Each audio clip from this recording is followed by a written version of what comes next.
There's no end goal in meditation, but one vague aim is to get good enough at meditating that you can eventually clear your mind or detach your thoughts at will.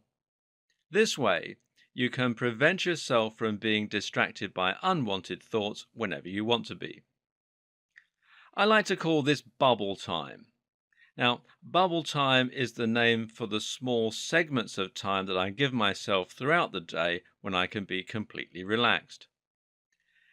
Imagine that you have a very stressful day and you've been working hard through a massive to do list. You need to make lots of calls, you need to manage your work team, and just generally fight a lot of fires. Plus, you have a date tonight with someone that you think will be awkward, and you have a pressing, ongoing money concern. Sound familiar? Anyway, you're on the bus going from one meeting to the next, and in that time, there is no benefit to being stressed. In other words, you can carry on worrying about all these things that you have to do if you want to, but it's not going to do you any good. What would be far more preferable would be if you could use this short amount of time as a break in order to recuperate. Now, if you've never practiced meditation, you're going to struggle to do that. But if you have, then you can put yourself in a meditative state and become indifferent to that stress. You can just sit back and clear your mind. Now, when you arrive at your meeting, you're going to be much more recharged and energized because your brain has had the opportunity to get some rest. The result is that you'll feel much better and you'll work much more effectively as well. If you get really good at this, then you can eventually start to employ moving meditation, as in Tai Chi. Except now you're going to be in a meditative and relaxed, focused state at the same time as walking, talking, and doing other things. You'll be impervious to stress because you've learned to control your mind and to control your emotions. Because you aren't giving your concerns the emotional weight that you may have done in the past, your brain isn't activating the salience network that it uses to respond to threats, and you're able to just carry on going about your business in a completely calm and efficient manner. Meditation is one way to stop worrying about all those little nagging concerns and doubts. Another way, though, is just to become more present and more in the moment. How can you do this? Well, one method is to start focusing on your body and on your senses a little more. The fact of the matter is that most of us are so in our own heads that we barely notice half of what's going on around us. We walk in a dream state worrying about work or about our relationships, and we hardly take the time to stop and smell the roses, literally or metaphorically. Try this right now. Turn off any music that you're listening to and instead start to notice the sounds around you. Really listen. What can you hear? Perhaps the hum of traffic outside. Maybe the murmur of conversation in the room. Maybe you can hear next door. Or perhaps you're outside. Maybe you can hear the sound of birds. Likewise, you can probably smell a whole load of things you hadn't noticed.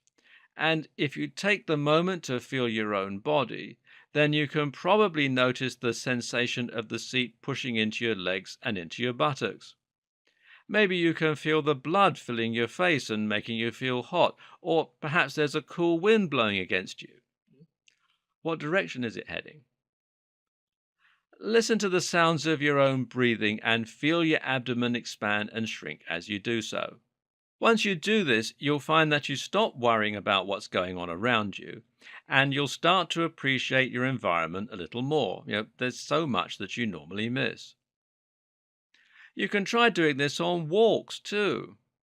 Go for a walk with no music, no phone, and nothing else, and just try being present and noticing the world around you. It's a calming and invigorating experience at the same time. Also, try being more present in conversation. Practicing this is important because, as with practicing meditation, it will eventually become something that you can just engage at will. Now you can choose when you want to start listening better to what people are saying to you and when you really want to focus on the day which you're out with your children or something like that. Again, you can leave your work concerns at home. And try focusing on the sensation of your body more next time you're being intimate with a sexual partner. Don't worry about your technique, what you're going to do next, whether they like you. Instead, really focus on how the touch of their hand feels on your body. You'll find that you instinctively know what to do next and that you start being much more passionate and responsive. You'll become a better lover simply by getting out of your own head, and you'll feel it far more forcefully. This is true for everything else as well. Next time you have a bath, take a moment to really appreciate the warmth and the softness of the water against your skin. Indulge yourself in the smell. Next time you eat your cereal in the morning, remind yourself how much you enjoy that cereal and how happy you are not to be going to work. This is what so many of us don't do. So many of us are constantly in a dream state and worrying about other things that we actually miss what's going on around us. Being stressed and having no control over your mind is doubly problematic because not only does it make us unhappy directly, but it also distracts us from the things going on around us all the time that could be making us happier. Oh, and what this does for our relationships is also fantastic. Right now, being distracted by work could well be destroying your relationship with your family and friends.